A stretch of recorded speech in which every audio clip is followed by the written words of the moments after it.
Dieu a un plan pour chacun d'entre nous. Amen. Chacun d'entre nous, Dieu a un plan. Et le plan est parfait. La Bible est dans le livre de Jérémie, je crois, au chapitre 29, il dit, car je connais les projets que j'ai pour toi. Pour toi, je connais, je sais, moi l'Éternel qui te parle. Quels sont les projets que j'ai pour toi? Non pas des projets d'échec, non pas des projets de maladie, non pas des projets de minimalisme, mais des projets grands, des projets de vie, des projets de victoire, des choses qui vont s'accomplir dans ta vie afin que tu sois béni. Amen.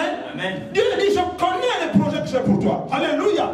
Non, cette parole doit te faire bondir ce matin. Quand Dieu, l'Éternel des armées, le créateur du ciel et de la terre, dit, moi je connais les projets que j'ai pour toi, ça doit réjouir notre cœur, bien-aimé de Dieu. Amen. Amen. Non, réveillez-vous. Car je connais les projets que j'ai formés pour toi. Ça dit que la Bible est claire, avant même que tu ne sois formé dans le ventre de ta mère, je te connaissais. Oh, alléluia. Amen. Avant que ton père ne te conçoive dans le sein de ta mère, Dieu l'Éternel te connaissait. Amen. Amen. Il dit, j'avais déjà tissé. Même je t'avais tissé dans les profondeurs, dit un des prophètes, je crois. Il dit, j'avais été tissé dans les profondeurs. Le langage poétique de la Bible est magnifique. Le langage poétique. Dieu te connaissait déjà avant même que tu ne sois conçu. Amen. Amen. Il te connaissait. Donc, ce que tu vis aujourd'hui, Dieu est. Ça dit, il ne faut pas t'inquiéter. Tu es dans les mains de l'Éternel des armées. Tu es dans les mains de Dieu. C'est pour ça que les sorciers qui ont essayé d'attenter à tes jours, même quand tu étais encore plus petit, ils n'ont pas réussi. Tu es là.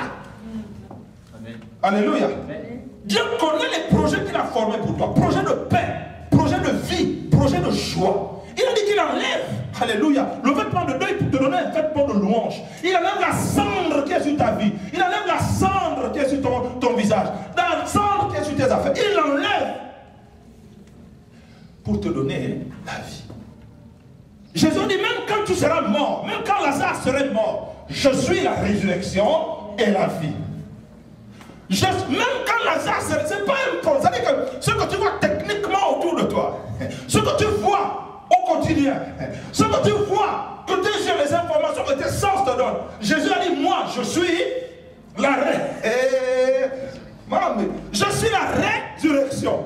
C'est-à-dire que même si dans ta vie, telle chose est morte, amen, telle chose n'existe plus. Là, on est en train de se moquer de toi sur telle chose. Il y a une maladie même incurable. Il dit, moi, je suis la résurrection et la vie. Là où c'était mort, lui, toi, ça va revivre.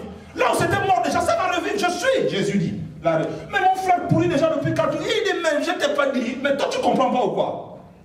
Oui, mais si tu étais venu depuis 4 jours, ça fait 4 jours, il pourrit déjà, il sent. La femme ne comprend pas.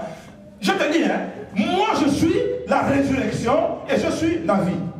Oui, mais je te dis, ne regarde pas là-bas. Écoute ce que je te dis. Moi qui suis là en face de toi, je suis la résurrection et je suis la vie. Ça veut dire que ça va créer la joie dans ton cœur ce matin. Tu réfléchis à ce qui ne marche plus dans ta vie. Réfléchis à ce qui ne marche pas dans ta vie. Réfléchis à tout ce sur quoi tu pleures. Réfléchis à ce sur quoi tu pleures.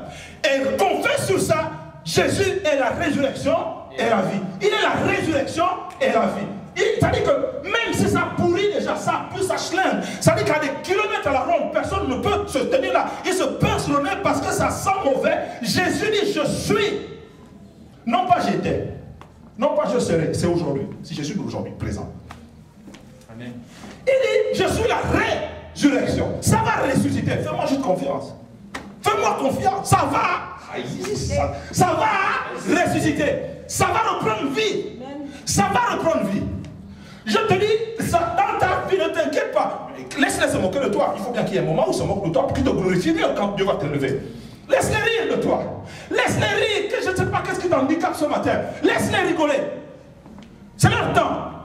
La Bible dit qu'il y a une heure de ténèbres. Amen. Il y a une heure pour les ténèbres. Mais il y a une heure pour la victoire. Alléluia. Il y a une heure pour la résurrection. Et ceux qui t'ont moqué, ceux qui ont ri de toi, ceux qui t'ont méprisé, ceux qui ont dit, oh, on va voir où il va aller. On va voir où il va aller. Ils vont bien voir même. Ils vont même bien voir. Parce que nous sommes mis du côté du bon côté. Du côté de la résurrection et de la vie. Nous sommes du côté de la résurrection et de la vie. Au nom de Jésus. Au nom de Jésus. Nous sommes du côté de la résurrection. Je vous dis, c'est pour ça qu'il ne faut pas que les informations de nos yeux nous trompent. Il ne faut pas que les informations de nos oreilles nous trompent. Même si on se pince le nez pour dire, lui, non, elle, non. Au moment où les médecins ont même dit, les médecins. Jésus a dit, laisse les médecins. Je suis la résurrection et je suis la vie. Amen. Cette semaine, ce temps de jeûne et d'intercession que nous sommes en train de passer,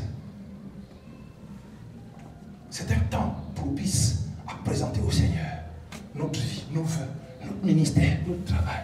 Parce que c'est lui qui nous amènera à apporter du fruit. Et c'est ce qui est en train de se passer aujourd'hui. Certains d'entre nous sont en train de voir comment ils tapent les géants. Comment ils sont en train de reprendre ce qui leur a été volé. Comment ils sont en train de récupérer ce qui a été pris. Amen.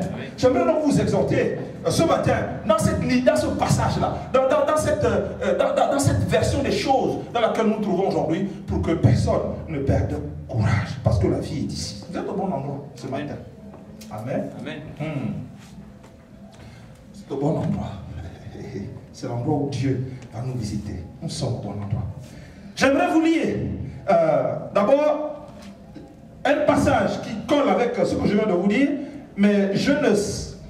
Alors, c'est 1 Samuel 1 Samuel 30, le verset. La Bible dit, lorsque David arriva le surlendemain avec ses hommes à Tsiklag, il la trouva ravagée et incendiée. Les Amalécites avaient fait une incursion dans le Negev et comme Tsiklag. Ils s'étaient emparés des femmes et de ceux qui se trouvaient dans la ville. Quelle que soit leur condition sociale, sans toutefois tuer personne. Ils les avaient emmenés et avaient continué leur chemin. Quand David et ses compagnons arrivèrent à la ville, ils découvrirent donc qu'elle avait été incendiée et que leurs femmes, leurs fils et leurs filles avaient été emmenés captifs. David et ses compagnons se mirent à crier et à pleurer jusqu'à en être épuisés. Les deux femmes de David, Ahinoam de Jizréel et Abigail, veuve de Nabal de Carmel, étaient parmi les prisonnières. David était dans une situation très angoissante parce que ses compagnons étaient pleins d'amertume en pensant chacun à ses fils et à ses filles, et il parlait de le tuer à coups de pierre. Mais David puisa de nouvelles forces en se confiant en l'Éternel son Dieu. Il demanda au prêtre Abiatar, fils d'Ahimelech, d'apporter l'effort du servant à consulter l'Éternel.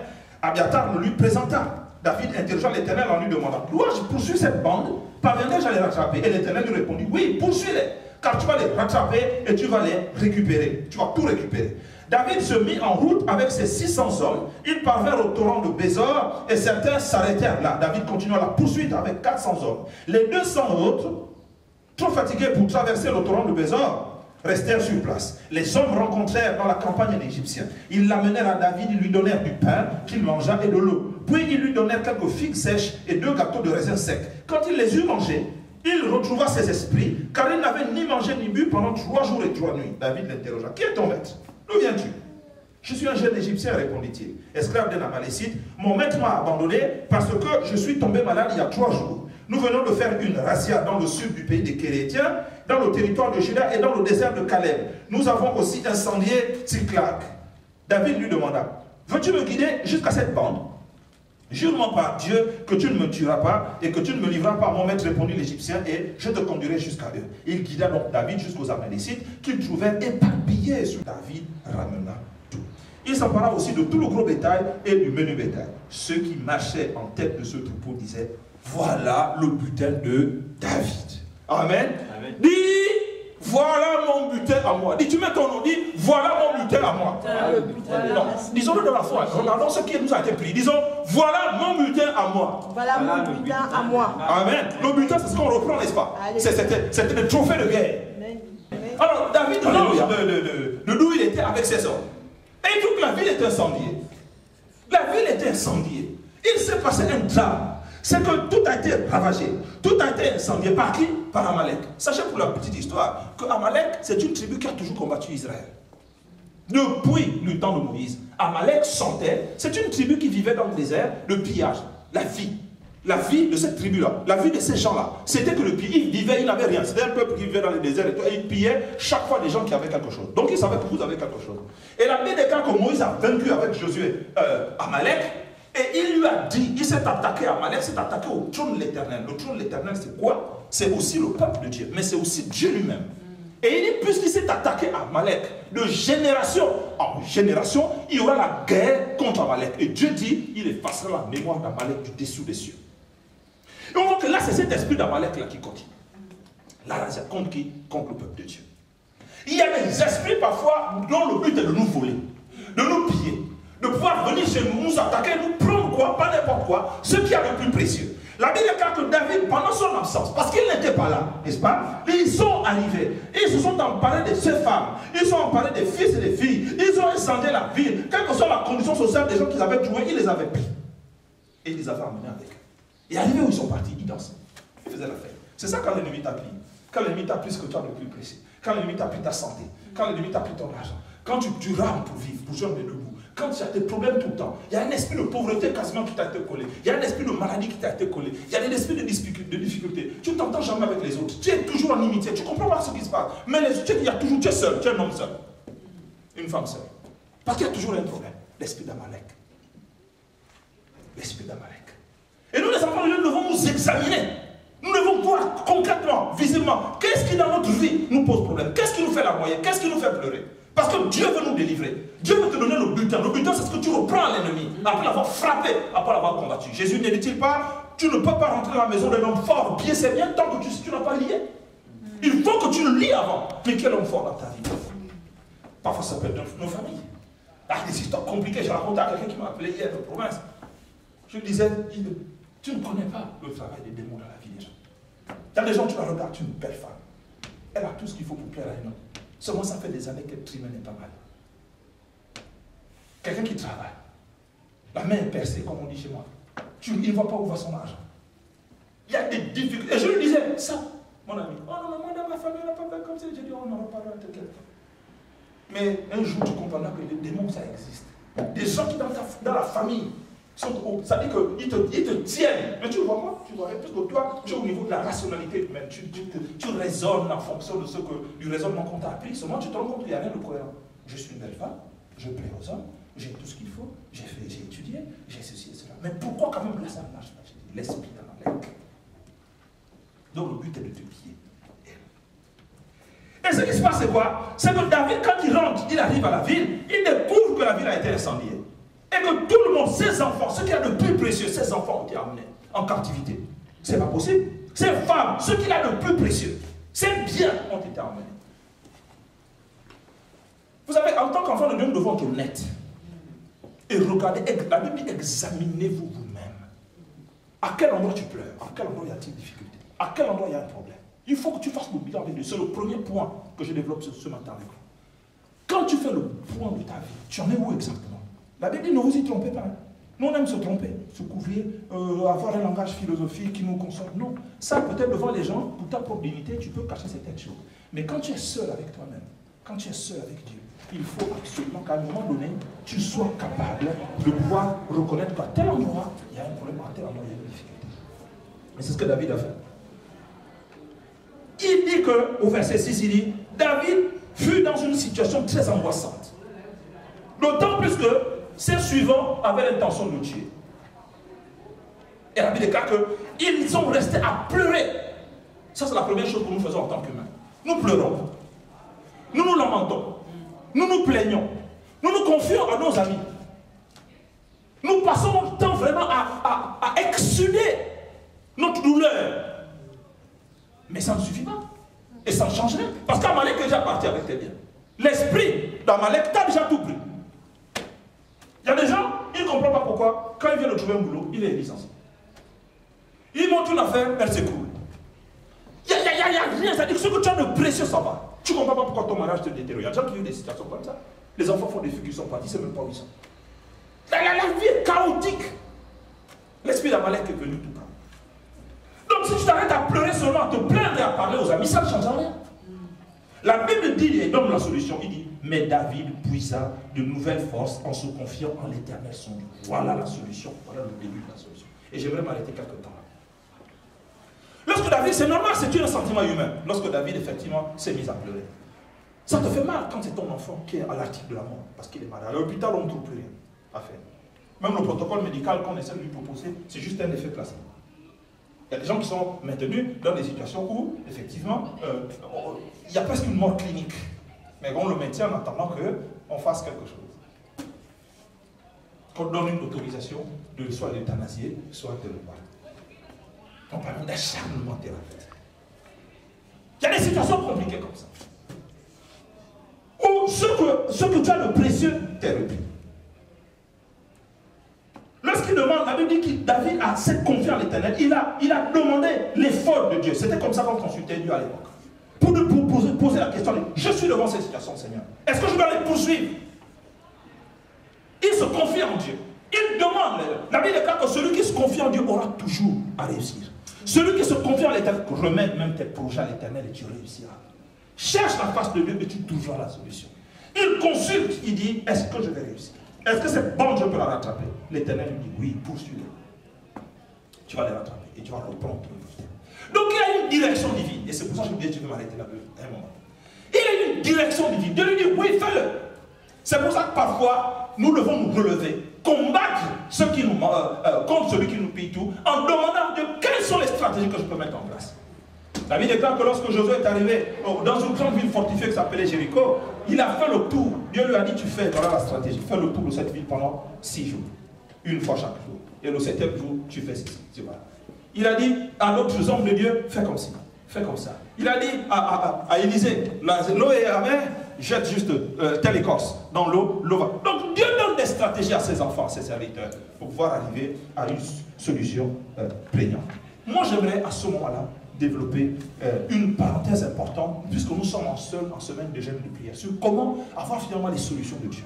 Comment est-ce qu'on peut effectivement amener Dieu à intervenir dans notre vie, de façon à ce que s'il y a quelque chose de difficile qui nous arrive, on ait la clé. Quelle est la clé pour changer ce qui nous fait pleurer? C'est pourquoi j'aimerais insister sur ce cœur de mon message là.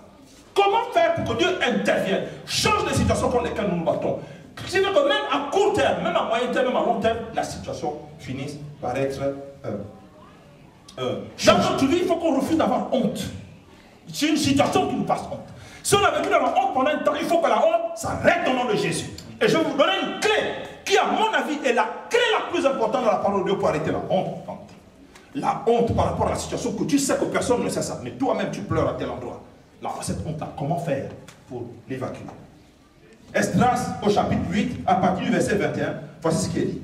C'est Esdras qui est chargé de ramener le peuple chez lui, de ramener tellement d'argent chez lui, de ramener des biens, des choses précieuses pour aller reconstruire au temple du Seigneur, les choses de Dieu.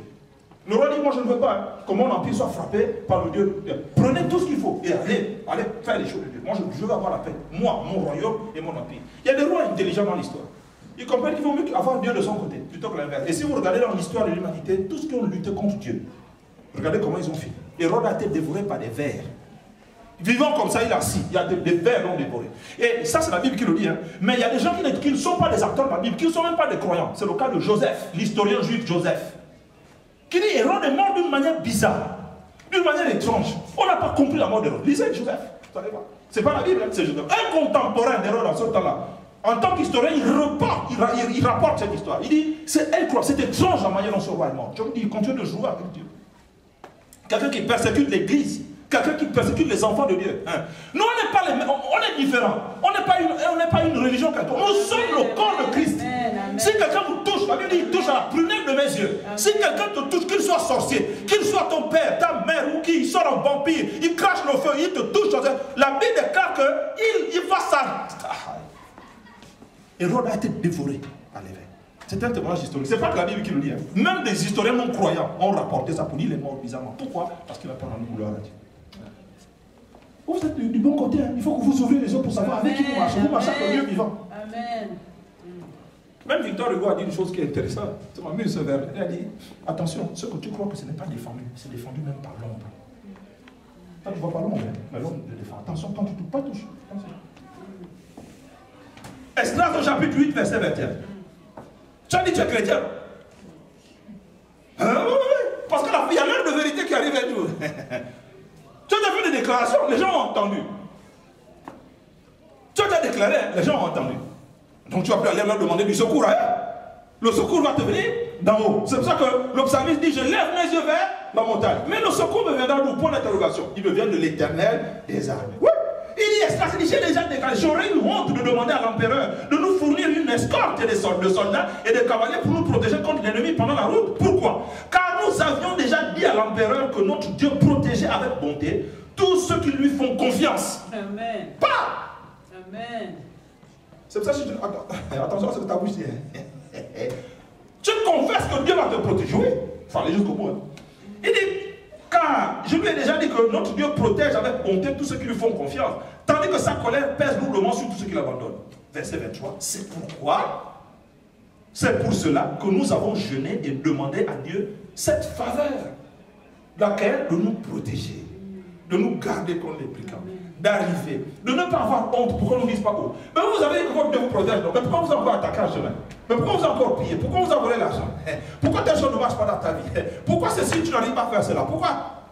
Quelle était la solution? Il dit, c'est pourquoi nous avons jeûné et demandé cette faveur à notre Dieu. Et c'est quoi la conclusion? Elle est magnifique. Et il a exaucé notre prière. Ça, c'est un témoignage de Esdras. Mais quel sera ton témoignage et le mien? Ça, c'est des gens qui ont vaincu et qui ont réussi dans leur génération. Je vous rappelle que nous sommes dans une semaine déjà. Si tu ne savais pas, si tu n'as pas fait la première semaine, il en reste encore 2. Tu peux rentrer dans la danse.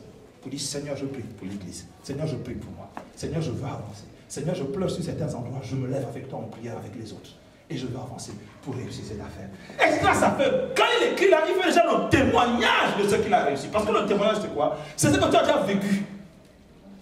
Hein? Parce que la vie chrétienne, tant que tu n'as pas encore eu un témoignage, ce que tu dis reste la théorie. Et notre Dieu n'est pas un Dieu théorique, c'est un Dieu qui se vit. La Bible dit que la maturité dans le Seigneur, être adulte, c'est avoir l'expérience de la parole de justice. Cette parole que tu lis là, as-tu expérimenté? L'as-tu vécu? Comment, qu'est-ce que tu as déjà traversé? Si on devait te donner le micro pour dire, raconte-nous un peu, pour nous édifier ton témoignage. Qu'est-ce que Dieu a fait? Dans quelle situation de honte tu étais? Et tu as cherché ton Dieu, Dieu agit, et bam, on voit le fruit, il est là. Il faut que tu sois capable de dire ça. Parce que la vie chrétienne est une vie concrète, c'est une vie de témoignage. J'étais dans telle situation, Dieu a fait ça. Tous ces livres-là historiques, c'est des gens, c'est des individus. C'est ce qui est magnifique, c'est des gens comme vous et moi. C'est des gens comme vous et moi, qui avaient les mêmes besoins que nous. La Bible dit que ce sont des hommes de la même nature que vous et moi. Ils ont réussi. Des choses puissantes. On peut, ici à la maison du potier, réussir ces choses. Voilà donc une des solutions que la Bible donne quand nous sommes là. Quand on est venu, quand Amalek est venu piller, David consulta son Dieu. Voilà un exemple de consulter Dieu quand on est devant une situation où on ne sait plus comment continuer. La Bible dit, il a jeûné, il a prié pour confier son voyage. Vous vous rendez compte que même pour un simple voyage, il faut jeûner. Un simple voyage. Mais toi, tu ne sais pas ce qui t'attend où tu vas. Tu ne sais pas ce qui se passe en chemin. Vous n'avez pas entendu l'histoire d'un Boeing qu'on cherche depuis 2 semaines maintenant. Ces gens-là, quand ils montaient pour aller ailleurs, ils se disaient qu'ils vont arriver à destination. Ces gens-là ont laissé des enfants. Ils ont laissé des maris, des femmes, des familles, des comptes en banque, des entreprises qui tournent. Jusqu'aujourd'hui, le monde entier, malgré sa grande technologie, ne sait pas où se trouve cet avion. Vous trouvez ça normal?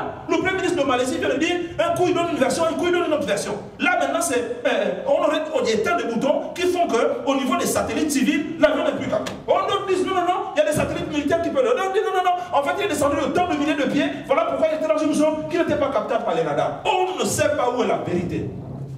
Des navires entiers sont en train de chercher, de draguer des mers entières pour trouver. Où est-ce que vous avez entendu, dans l'histoire même de l'aviation civile, qu'un avion s'est perdu? On n'a jamais trouvé cette trace. Avec la puissance de la technologie aujourd'hui. Les experts sont perdus. Tous les experts sont dans une cacophonie, ils ne savent pas où se trouve la vérité. Donc, le voyage, il a jeûné pour son voyage. Attention, mes amis, il faut que nous prenions Dieu au sérieux. Dans notre vie chrétienne, on doit être baigné par les pratiques spirituelles régulières. Tu veux faire quelque chose, va chercher Dieu, jeûne. Même, je disais à ma nièce qui est venue me voir hier, elle est restée avec moi longtemps dans ma chambre. Je lui dis, tu vas passer le bac cette année à la fin d'année, ma chère. Il faut jeûner, il faut prier. Je lui dis, tu vois ta soeur qui est en train d'étudier aujourd'hui dans le centre, dans le sud de la France, dans le Rhône là-bas. Oui, elle est jeune. Je dis, voilà, toi aussi tu vas passer le bac cette année, oui. Même si tu es intelligent, même si toi tu ne sais pas, par quoi il sera dominer le prof qui va te prendre au jury pour t'interroger ici, ou bien l'autre qui va couper ta copie. Tu ne connais pas. Non, ma petite, apprends à jeûner, ma fille, apprends. Oui, donc ta copie. J'ai jeûné. Il faut prier. La Bible ne sort pas sage à quelle provision. Tu ne connais pas ce qu'anime l'autre. Tu ne connais pas. Et tu ne comprends pas pourquoi tu as fait si tu as fait ta main devant, mais tu ne comprends pas pourquoi tu n'arrives pas à travailler. Tu as fait le concours à l'écrit, tu as 17. Alors là, tu n'arrives pas à avoir 10. Tu peux m'expliquer ça? 1 fois, 2 fois, 3 fois. Une collègue m'avait dit un jour, j'ai passé le CAPES 5 fois. Et 5 fois j'étais admissible. Comment tu expliques que je n'arrive pas à travailler 5 fois, frère, 5 fois, je n'arrive pas à être réussi. Il y a des mystères dans ce pays où nous vivons. Donc quand tu vas faire même un simple voyage, un examen, tout ça, si tu es intelligent, selon la sagesse de Dieu, il faut aller chercher.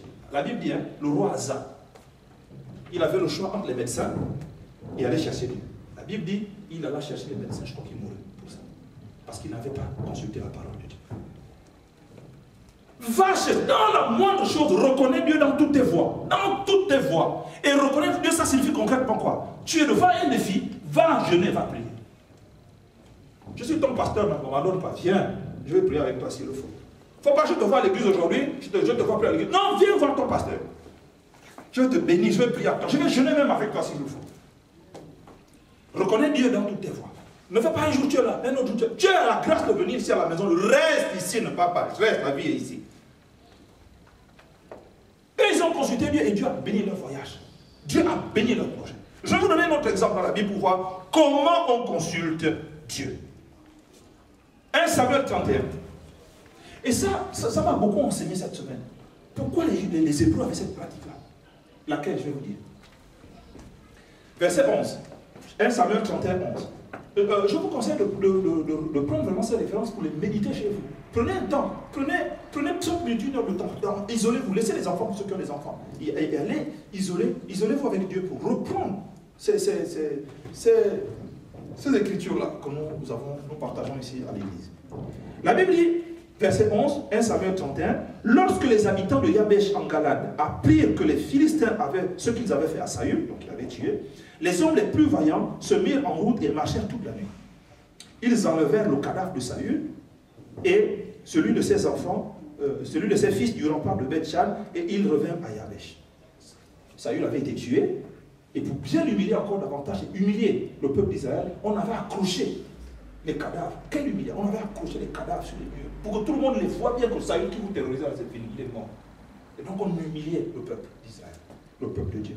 La Bible dit, là, ils ont pris les corps, ils ont ramené les hommes vaillants, et ils sont arrivés à Yabesh, où ils les brûlèrent. Ensuite, ils rassemblèrent les ossements et les enterrèrent sous le tamaris de Yabesh. Jusque-là, c'est commun. Il n'y a rien de terrible. Mais qu'est-ce qu'ils ont fait? Écoutez ce qu'ils ont fait par la suite. La Bible dit, puis ils jeûnèrent pendant 7 jours. Voilà le rapport entre l'amour de quelqu'un et le jeûne. Vous savez, il se passe parfois des choses chez nous en Afrique, ou dans d'autres civilisations, dans d'autres cultures. Il y a beaucoup de choses mystiques, spirituelles, bizarres et compliquées qui se font dans les deuils. Moi, j'ai vu les bains qu'on fait parfois à des veuves, à des gens. Mais parfois, on va attraper, même les enfants. On va vous frotter des choses, on va dire des choses sur vous. Je connais une grande femme de Dieu au Congo, RDC, qui interdit à ses fidèles d'aller dans les veillées quand les gens ne sont pas chrétiens. Parce qu'elle donne des exemples concrets pour dire ce qui se passe concrètement. Et c'est des choses qu'elle connaît parce qu'elle fait énormément le combat spirituel. Et parfois, la vie de tes enfants, ta femme va te bloquer parce qu'il s'est passé des choses au deuil de ton père, de ta mère, de quoi, et tu ne comprends pas pourquoi il y a telle chose dans ta vie qui ne marche pas. Oui. Bon, le jour où ma tante est morte, oh, j'ai vu mon oncle qui n'est apparu. C'est normal ça? Alors qu'il est mort? Et tu es chrétien. Il se passe des choses dans les deuils. Et je me suis dit, mais pourquoi? Je n'ai pas toutes les réponses aujourd'hui. Pourquoi les Hébreux jeûnaient quand il y avait un deuil? Vous allez vous rendre compte que même dans le livre de Genèse au chapitre 50, vous allez vous rendre compte que quand le père de Joseph est mort, Joseph était le premier d'Égypte. La Bible déclare qu'il a jeûné longtemps. Pour quel est le lien, je me demande jusqu'aujourd'hui, entre le fait que quelqu'un meurt et toi qui étais son fils, sa fille, son enfant, de sa famille ou quoi, pendant le jeûne, pendant le deuil, toi, tu jeûnes. C'était un rite chez les Hébreux. Mais je me demande, je n'ai pas encore suffisamment de connaissances à ce jour. Si quelqu'un a de la connaissance, j'aimerais qu'on me l'apporte à ce sujet. Pourquoi les Hébreux jeûnaient quand quelqu'un était décédé?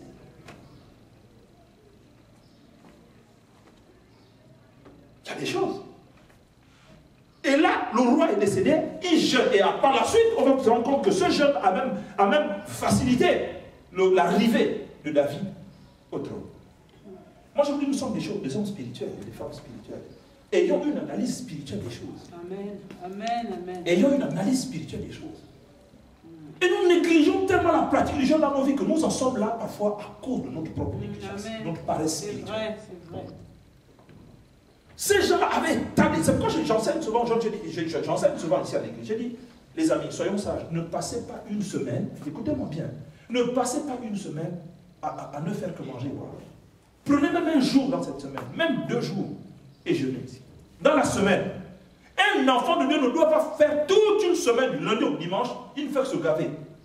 Prenez un jour, 2 jours, priez pour vous-même. Priez pour vos enfants, pour votre famille, pour vos affaires, vos projets. Même un seul jour, ça dit 24 heures entières, je ne sais pas moi, de 8 heures à 8 heures de l'autre jour. Prenez le temps, je vous assure, le jeûne, ce n'est pas seulement quand tu fais 40 jours. Ce n'est pas seulement quand tu fais 21 jours. Même un jour, 2 jours dans la semaine. Prends ça. Amen. Tu ne vas pas mourir. Pourquoi? Tu vas permettre aux choses de Dieu, tu vas permettre aux choses spirituelles de prendre. C'est-à-dire que, vous savez, la Bible dit, dans le livre d'Hébreux, chapitre 11, que tout ce qui est visible provient de l'invisible. Ce qui est visible provient de l'invisible. Ça veut dire quoi? Ça veut dire que parfois certaines choses difficiles que tu as dans ta vie viennent des personnes qui prononcent ton nom. Dans l'invisible, tu ne les connais pas forcément. Ça peut être des gens de ta famille. Oh, je ne me marie pas en fait, c'est parce que j'ai, excusez-moi les filles, hein, c'est vraiment pas pour vous insulter. Oh, moi je ne me marie pas parce que bon, comme j'ai trop de kilos, c'est faux. Hein. Oh, je ne me marie pas comme je n'ai pas réussi à l'école, c'est pas vrai. Hein. Oh, je ne me marie pas en fait parce que bon, c'est faux. Regardez, il y a tellement de belles femmes, quand vous les voyez passer, vous dites waouh, pas mal. Oh, je ne réussis pas dans mes affaires parce que non. Il y a parfois des gens qui se lèvent dans le monde mystique contre toi. Et c'est ça qui explique que le jour où tu frappes ça, ou tu casses ça, les demandes en mariage, tu en auras tellement que tu ne sauras plus quoi en faire. Tes affaires vont se lever, vont marcher. C'est la grâce de Dieu qui va s'illustrer sur toi, sur ta vie. La Bible dit toute langue qui se lèvera contre toi en jugement, tu la condamneras. Ça veut dire qu'il y a des langues qui se lèvent contre toi. Il y a des langues qui se lèvent. Il y a des langues, il y a des gens qui se lèvent, qui sont tes ennemis, dont l'objectif est de ruiner ta vie, de détruire ta vie. Prenons au moins un jour dans la semaine, toute la semaine, prenons au moins un jour pour chercher Dieu. Donc on arrête de manger. Et c'est pour ça que je vais vous lire ce que Jésus même dit de cette affaire-là. Luc au chapitre 5 à partir du verset 33. 2 versets seulement. Luc 5, 33. Certains lui demandèrent à Jésus, mais les disciples de Jean, comme ceux des pharisiens, se soumettent à des jeûnes fréquents et font des prières alors que les tiens mangent et boivent. Voyons, lui répondit Jésus, il est impensable que les invités d'une noce jeûnent pendant que le mari est avec eux. Le temps viendra où celui-ci leur sera enlevé, alors en ces jours-là, ils jeûneront. Jésus a dit, les gars là que vous voyez là, ils ne veulent pas jeûner comme les autres, hein, comme les disciples, parce que je suis là. On voit des miracles, pouf, Jésus le fait. Jésus est là physiquement. Tu as besoin de payer les impôts, il est à Pierre, ne t'inquiète pas, il va les impôts, il va à la pêche, tu jettes le premier poisson qu'il prend, tu lui ouvres la bouche, tu vas voir, il y a ce qu'il faut pour toi et pour moi, on va payer. On est dans le désert, oui, les gens n'ont pas à manger, oui, Jésus multiplie les pains, il nourrit 5000 personnes. Et il y a les restes importants. Tu ne sais pas où dormir, oui, Jésus trouve, il pourvoit. Il était là physiquement. Il dit, ils sont dans la noce. Parce qu'à la noce, vous allez leur demander de ne pas manger. Ils sont à la noce, c'est la fête, ils sont là, ils dépendent de moi.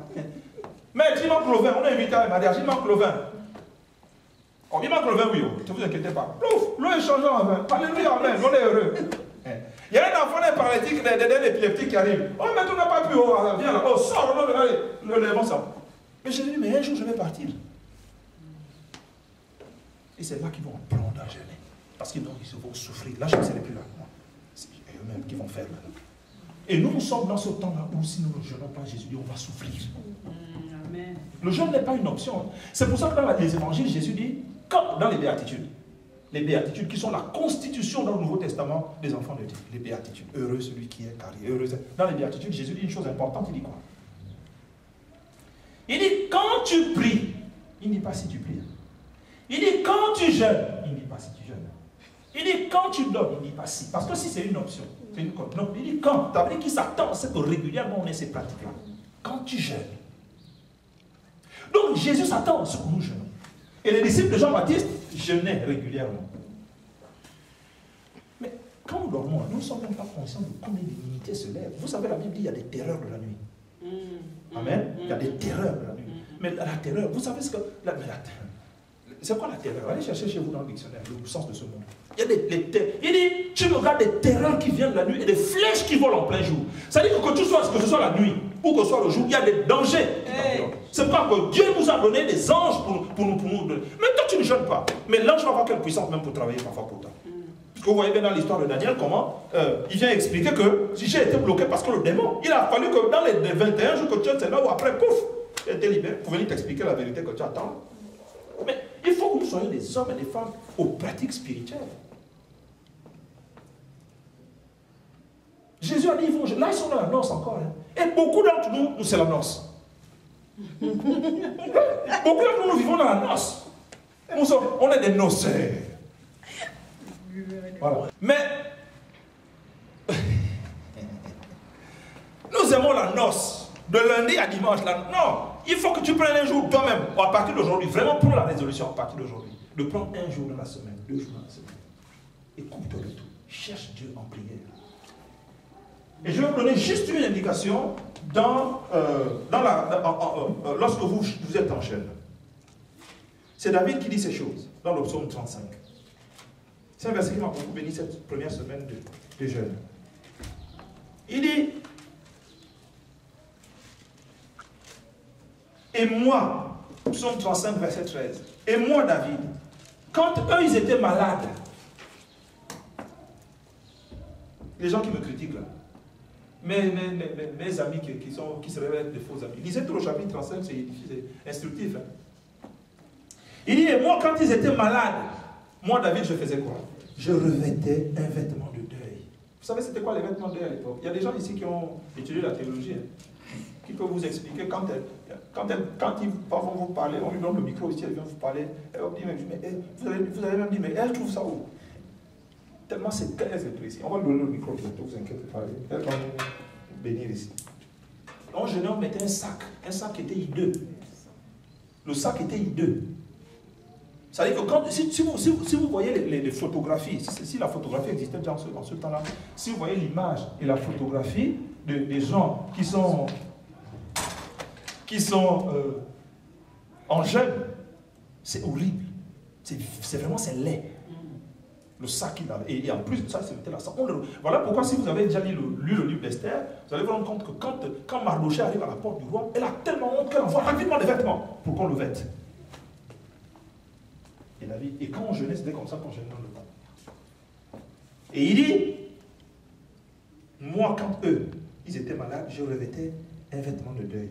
Et je m'humiliais en jeûnant. Quand tu jeûnes, tu te fais petit, hein, devant Dieu, pour que Dieu t'élève.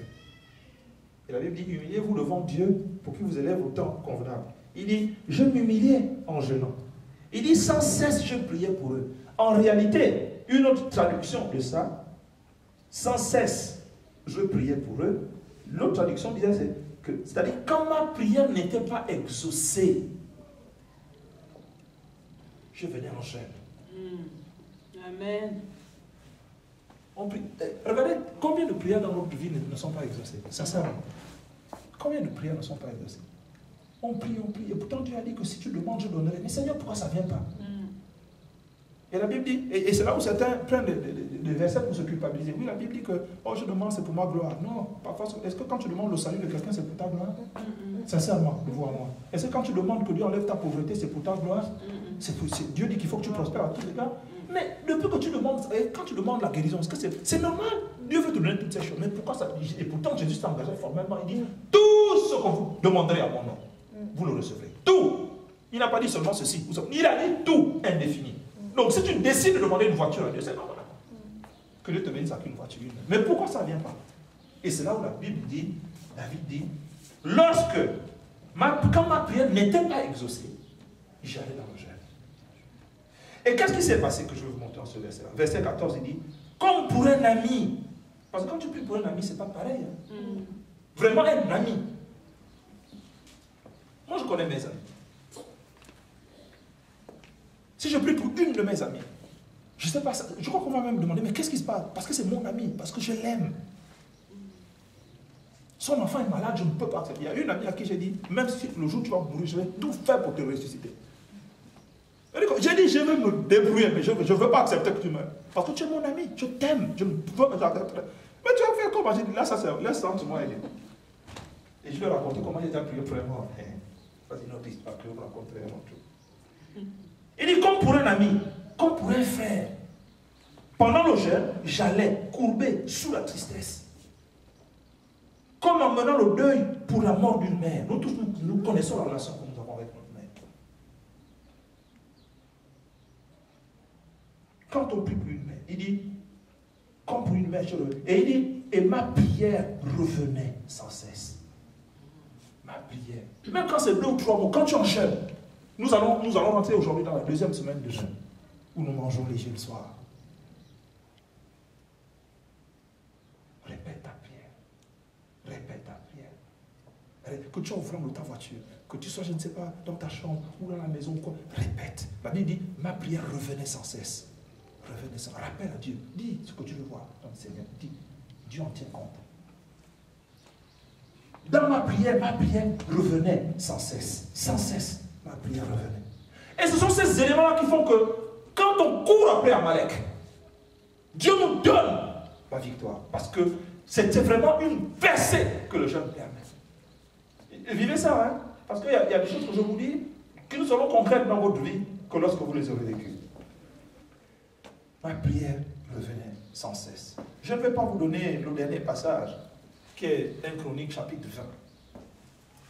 Du verset 1 au verset 30. 1 Chronique chapitre 20, verset 1 au verset 30. La Bible dit que Josaphat était cerné par 3 peuples beaucoup plus puissants que lui. Et on est venu dire le danger est à ta porte.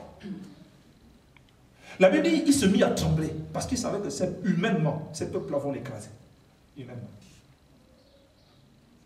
Ils vont l'écraser. Il ne peut même pas. Et en plus, il va réagir à quel moment? Et il a eu l'intelligence dont beaucoup d'enfants de Dieu manquent souvent. La Bible dit soyez intelligents. Hein. Soyez intelligents pour discerner quelle est la volonté de Dieu. Ne soyez pas comme des chevaux qui ont même mort dans la bouche pour les brider.